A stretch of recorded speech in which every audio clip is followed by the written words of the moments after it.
तो ब्रेक के बाद एक बार फिर से आपका स्वागत है। तो वैद जी, एक कॉलर हमारे साथ और जुड़ चुके हैं, आइए जानते हैं उनकी क्या समस्या है। हेलो, हाँ जी, आप अपना नाम बताइए और आप कहाँ से बोल रहे हैं? मैं ऋषिकेश से नीलम बोल रही हूँ।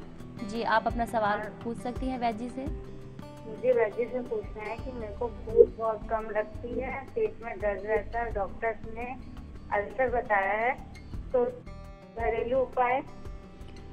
बहन जी, इतना कहूँगा, गाजर का रस पियो, नींबू अदरक डाल, भूख बढ़े आलस भगे, बदहजमी का काल। ये तो आपकी भूख के लिए हुआ। और पेट में कई बार पित्त की अधिकता के कारण जख्म बन जाते हैं, जिसको अल्सर्स कहते हैं।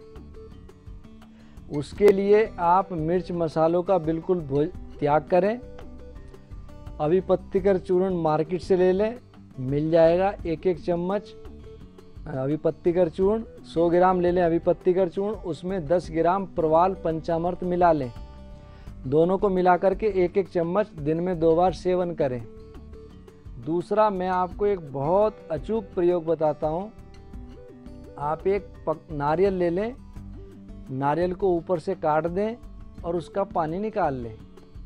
उसके अंदर नमक 100 ग्राम भर दें और जो कटा हुआ भाग था उसको बंद कर दें और बंद करके उसको किसी गड्ढे में उपलों की या कोयले की आंच से फूंक दें। उस नमक को निकाल लें। सुबह शाम 1-1 ग्राम लवण नमक आप पानी के साथ सेवन करेंगे, आपको बहुत लाभ मिलेगा। दूसरा, 250 ग्राम आप खाने का सोडा ले लें, 50 ग्राम फिटकरी ले लें और उसको तवे पे थोड़ा भून लें तो ये पिघल जाएगा। इस पिघली हुई मात्रा को जब अच्छी तरह एक रस हो जाए उतार लें। कूट करके इसकी 20 ग्राम मात्रा ले लें, इसमें 10 ग्राम सेंधा नमक मिला लें और 200 मिलीलीटर पानी में दोनों को मिलाकर रख लें। इसकी 16 खुराक बना लें। एक खुराक दिन में 2-3 बार पानी मिश्रित इसको सेवन करेंगे, आपकी भूख बढ़ेगी, अल्सर में बहुत फर्क पड़ेगा और आते अपना काम अपने आप करने लगेंगी, पित्त की शांति होगी। रोहित छाल हरड़ चूर्ण करी, गो के मूत्र बसाएं, सुखद वारी सो खाएं, उदर के सारे रोग नसाएं। आप रोहित की छाल ले सकते हैं। आपको मैं 4-5 प्रयोग बताए, जो कर सकते हैं वो कर लें, सारे अचूक नुस्खे हैं। रोहित की छाल ले लें, उसके अंदर हरड़ का चूर्ण गोमूत्र में मिलाकर गोली बना लें। एक गोली 2 या 3 बार सेवन करें, आपकी उदर की सारी समस्याओं पे निदान मिल जाएगा। आपको अपने सवाल का जवाब मिल गया होगा। तो वैद जी, ये तो बात हुई घरेलू उपाय की, लेकिन सारी जो समस्याएं जुड़ी हैं वो पाचन क्रिया से संबंधित है। तो आप ऐसी कोई सावधानियां क्या बरतनी चाहिए हमें ताकि हमारी पाचन क्रिया दुरुस्त रहे? रश्मि जी, पाचन क्रिया दुरुस्त रहे उसके लिए खाने का एक समय निश्चित करना चाहिए। अनाप शनाप नहीं खाना चाहिए। तला हुआ जैसे कि छोले भटूरे हो गए, पूरी पराठे हो गया, समोसे हो गए, कचौड़ी हो गई, बहुत ज़्यादा जंक फूड हो गए और मिर्च मसाले हो गए, इनसे बचना चाहिए। हरी सब्जियों का ज़्यादा से ज़्यादा सेवन करना चाहिए। और मैं तो ये कहता हूँ कि यदि चाय की जगह यदि हम हरी सब्जियों का सूप सेवन करें तो ये बीमारी काफ़ी दूर हो जाएंगी। और हींग, लहसुन और प्याज, जो आदमी जिस मात्रा में जिस रूप में इसको लेता हो, इसका सेवन करें। और पानी की मात्रा बढ़ाएं और दूषित पानी ना पिएं। बहुत अच्छा होगा फिल्टर पानी पिए या उबला हुआ पानी सेवन करें। गलत जगह का पानी सेवन ना करें और बाजार की जो खाद्य पदार्थ हैं बने हुए, उनसे बचें। कोशिश करें घर का भोजन इस्तेमाल करें और भोजन को अत्यधिक चबाकर सेवन करें, तो ये बीमारी आपको पास नहीं फटकेंगी और आंतों पे भी बहुत अच्छा प्रभाव इसका रहेगा।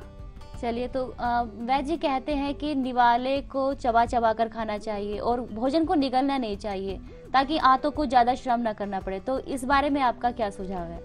रश्मि जी, सबसे शुरू में मैंने एक बात ये कही थी, जो भोजन के ग्रास को चाबे 40 बार, यद्यपि जल भी ना पीवे, शक्ति बढ़े अपार। तो हमें भोजन को पीना चाहिए और पानी को खाना चाहिए। अगर ये छोटा सा हम प्रयोग कर लें तो तो हमें किसी दवाई की आवश्यकता नहीं पड़ेगी।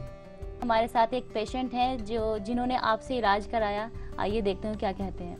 मेरा नाम ब्रजेश कुमार है जी। मैं यहाँ मानवतापुरी मोदी नगर में रहता हूँ, नगर पालिका में सर्विस करता हूँ। मेरे 2006 में एक बार भूख लगनी बंद हुई। मैंने अंग्रेजी डॉक्टर को दिखाया, उन्होंने कुछ चेकअप लिखे, 1200-1250 रुपये का, तो बल्कि ब्लड चेक करवाया उन्होंने।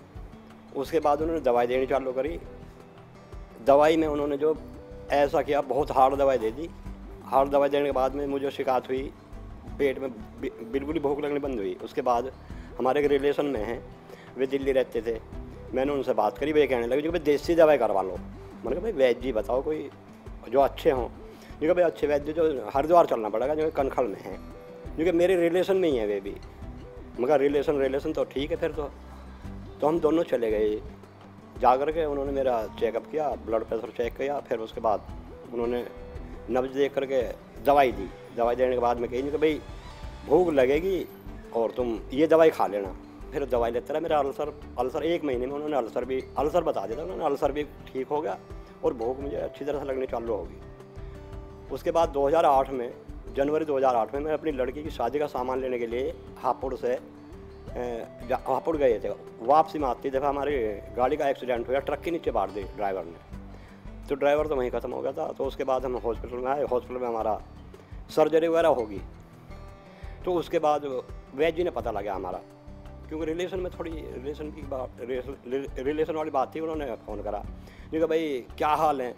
मैंने कहा जो आपको पता है। जो कि हाँ मुझे सब पता है, तुम्हारा एक्सीडेंट हो गया है और बहुत सीरियस हालत है, आप यहाँ चले आओ। मैंने कहा दर्द नहीं जा रहा, जो कि मेरे पास चले आओ। तो ये हम गाड़ी करके लेकर हम चले गए। तो मैं बेंच पे लुटा दिया वहाँ, इन्होंने उतार कर बेंच पे लुटाया। मेरे साथ यहाँ से गए थे, लड़का गया था और 2-3 और आदमी रिश्तेदार थे।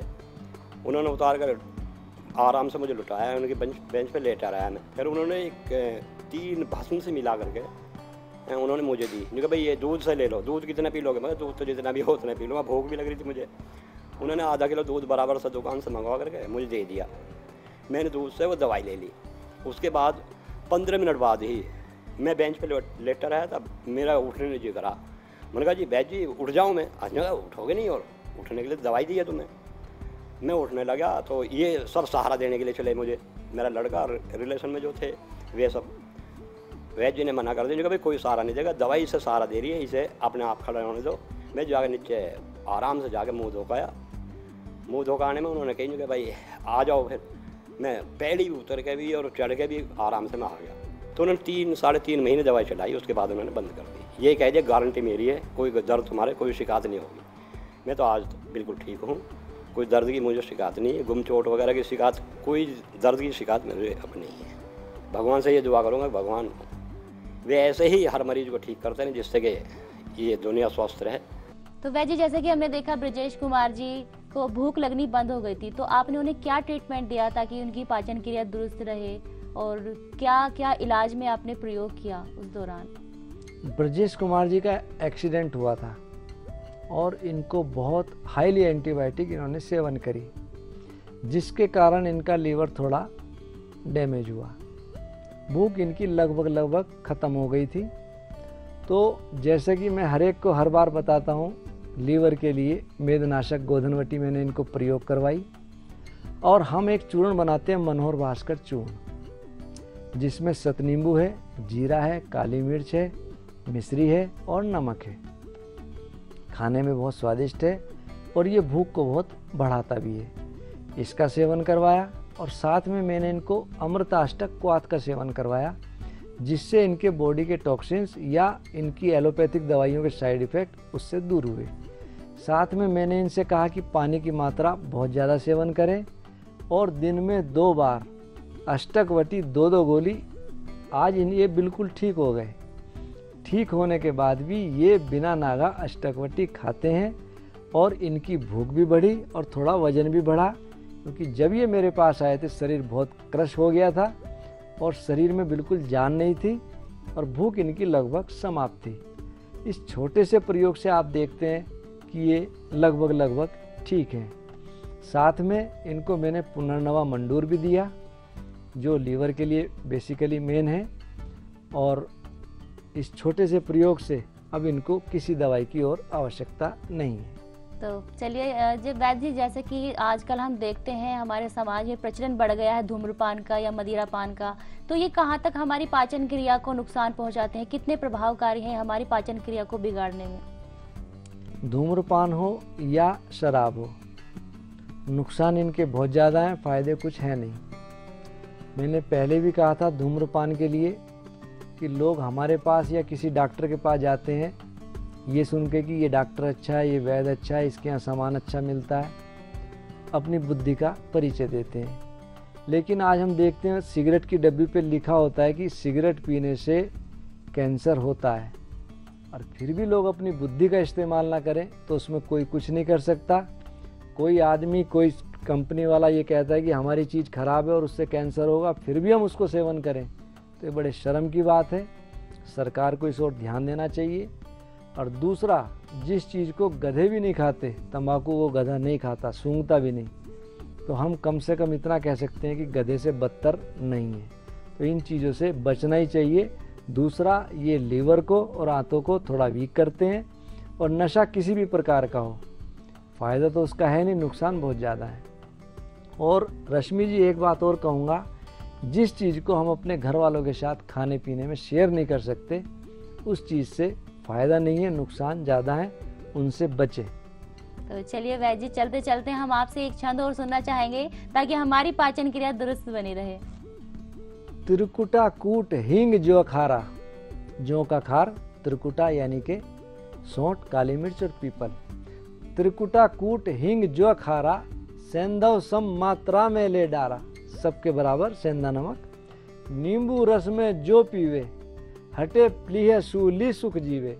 इसके सेवन से भूख बढ़ेगी, लीवर की, स्प्लीन की, तिल्ली की कोई बीमारी होगी दूर हटेगी, और हमारी पाचकनी बढ़ेगी। तो दर्शकों, जैसा कि आप जानते हैं हमारे वैद्य जी के छंद के अंदर छुपी है समस्याओं का निदान। तो आइए एक और छंद सुनते हैं अपने वैद्य जी से। त्रिफला काला नोन, त्रिफला हरड़ बेड़ा आंवला, काला नमक। त्रिफला काला नोन ओ पत्तीले मिलाए, सनाई की पत्ती इसमें मिलाए। नींबू रस मिलवाई के झड़बेरी सी गोली बनाए। 2 रत्ती नित्य सेवन करें, रोज भूख बढ़ जाए।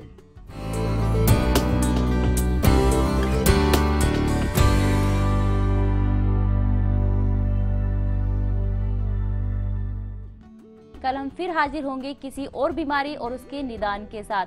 तब तक के लिए हमें दीजिए इजाजत। नमस्कार। नमस्कार।